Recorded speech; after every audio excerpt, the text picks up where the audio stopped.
بسم الله الرحمن الرحيم. عم يتساءلون عن النبأ العظيم الذي هم فيه مختلفون. كلا سيعلمون ثم كلا سيعلمون. ألم نجعل الأرض مهادا والجبال أوتادا وخلقناكم أزواجا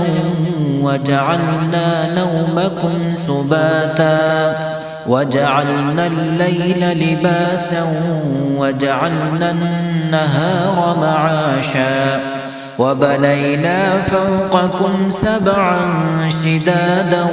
وجعلنا سراجا وهاجا وأنزلنا من المعصرات ماء ثجاجا لنخرج به حبا ونباتا وجنات ألفافا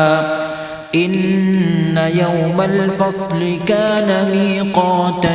يوم ينفخ في الصور فتأتون أفواجا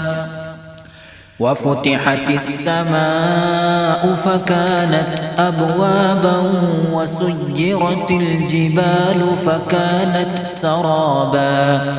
إن جهنم كانت مرصادا للطاغين مآبا لابسين فيها أحقابا لا يذوقون فيها بردا ولا شرابا إلا حميما وغساقا جزاء وفاقا إنهم كانوا لا يرجون حسابا وكذبوا بآياتنا كذابا وكل شيء أحصيناه كتابا فذوقوا فلن نزيدكم إلا عذابا إن للمتقين مفازا حدائق وأعنابا وكواعب أترابا وكأسا دهاقا لا يسمعون فيها لغوا ولا كذابا جزاء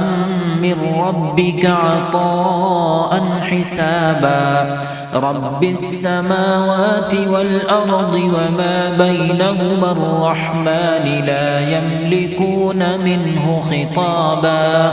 يوم يقوم الروح والملائكة صفا لا يتكلمون إلا